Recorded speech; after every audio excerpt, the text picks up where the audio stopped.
Hi, this is Charlie, and I hope you're very well. I want to go through, I'm going to do it in a minute, not yet, a trading mistake that a lot of traders make and don't even realize they're making it. So I'm going to go through that with you in a moment. But before I do that, just as a reminder, we've got the webinar on Friday, if you've not, Thursday evening. That's at 7:15 UK time. If you haven't already signed up for it, just go to easytrader.com, come to webinars tab, and there it is, the webinar coming up. The 10k to 100k first anniversary review. So I'm doing that review of what I'm doing with that challenge. So that's on there. If you haven't been onto our site for a while, then always changing little bits and pieces around. We've got some more changes coming through. We've got these bubble things that I think you can click through, and there's various bits and pieces on there. Oh yeah, of course, the BBC documentary Traders coming up. That's going to be coming up later in the year. I'll talk about that bit more on Thursday's webinar as well. But also, there's loads of stuff like the Facebook. If you're not following us on Facebook, by the way, then by all means go to facebook.com and follow us. There's always plenty of posts that we put up on there. Plenty of information. So anything that we put up, we release, then it's one of the first places that actually finds out about it, because it's just very quick for us to put it onto Facebook.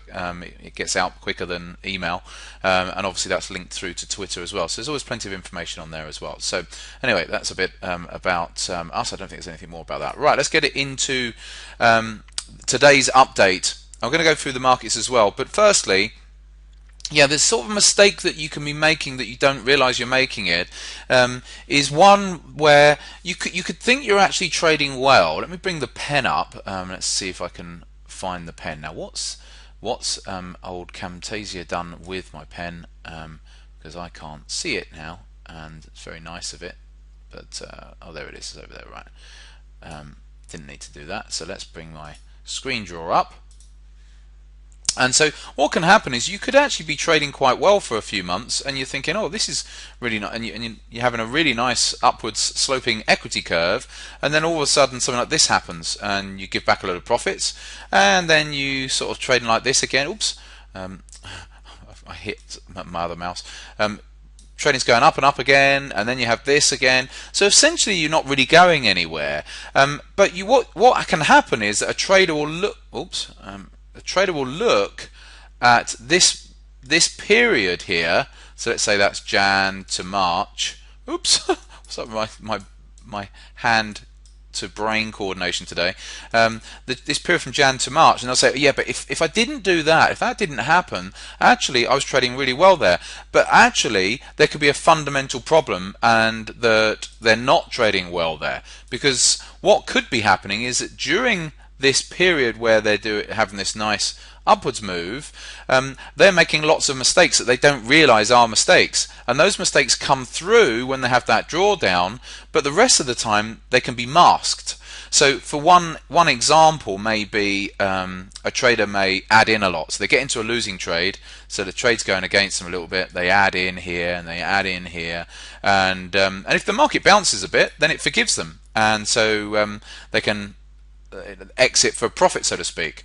And so that could be happening through this equity curve here, and they're getting away with it. But then you get those days when it doesn't happen, and the market then just carries on going down.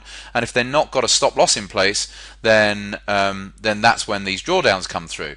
So it's little things like that. So if you're finding that you're in a pattern in your equity curve, it may not be like that one, but it may just be. If I bring the pen back.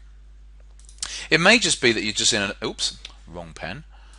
That you're in a standard sort of pattern of ups and downs like this. You need to have a look, because probably there's something. Not always. It could just be that during these down periods, that's just an emotional thing. You may just be lacking discipline during those phases. But sometimes it could actually be that there's something fundamental wrong, even in the up stage.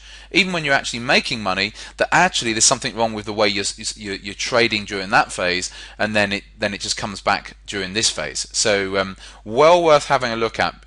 Self-analysis is important in trading. We need to do that. I'll cover off a bit more self-analysis when we do the webinar on Thursday as well. Right, okay, let's put this onto some charts so we can actually see something, and put it onto the daily charts here. And so what I've got here, let's just bring this down a bit so you can see it. Okay. What we got here is, to start off with, is the euro dollar, and I've put this trend channel on. And I do think it's quite a nice trend channel. We've been sitting up here and holding up, like I said, around about the 1.39 level. Obviously, the Crimea situation is just putting some of these markets into a holding pattern, and it's just a case of, are we going to get that blast off and come up to 140 and hit this upper trend channel line again? And I think if we do, then that's still going to mark a resistance zone, or are we about to pull back to the lower trend channel line here? So at the moment, as far as the euro dollar is concerned, I think it could go either way. It's very much news probably driven, how it's going to go, and so I can't do any swing trades on the euro dollar at the moment because I'm unsure myself. I've tried some, and I think the last one didn't work out. Was it on the euro dollar? And so I'm now just having to sit here and think, okay, well, I've got to wait. And there's nothing wrong with that as a trader. Again, too often traders think, oh, I've got to be in this market, I've got to be in this market, and you forget that cash is a position.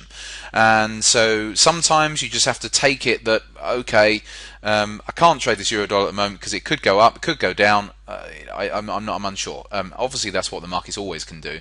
But sometimes you look at a market and it's just too indecisive for you to really take a view on. So at the moment, that's how I'm viewing it. I think it's all about this trend channel. I think I'm just in the process of waiting. And if at some point we start to thrust up with good momentum, then obviously I'll want to be on it. But I'm not really even in a buy pullback mode at the moment on the euro dollar. I don't think it's clear enough. So anyway, so that's that. I think it's going to be fairly similar with the pound as well on the daily charts here, that it's just gone sideways essentially for the last 5 days or so, and so a similar situation really. So there's not really too much to say on that one either. Where, however, it does get more interesting is this Aussie dollar, because I talked about the Aussie dollar on Friday, saying, well, look, I'm quite bullish on the Aussie dollar. I was talking about this with the guys in the trading room on Friday afternoon, and it's gone up overnight. I've not managed to get in on it because it's gone up overnight, but I'm still quite liking the look of the Aussie dollar at the moment. So this is one that, at the moment at least, I'm stalking it, and I want to be looking to find areas where I may be able to get long. So I am definitely going to be, that's what I'm looking at this part of this week. And then lastly, let's have a look at the dollar yen. That dollar yen obviously rolled over. Sorry, yeah, this was the last swing trade I had, and I got long whenever it was, middle of last week, on the dollar yen, and it just rolled over against me. And so, however, we'll see with this dollar yen. It's come down. It should want to come down and break to these lows back in early Feb. But if it doesn't, and it starts to creep its way back up, if I start seeing it back up at 103, I'll be then looking for new opportunities to get long again on it, because markets like to leave clues, and I think it's left a little clue behind, which I will talk about on a future update. But for now, at the moment, it is a case of it's had a down move. Any rallies are effectively shortable until proven otherwise, and it starts to prove otherwise if we get back above maybe the daily 50 and get closes above that daily 50. So, but all the time we're below it, then it's more of a shorting environment on a swing basis. Right, I shall leave that with you. See some of you on Thursday, and then back for Friday's update and live trading.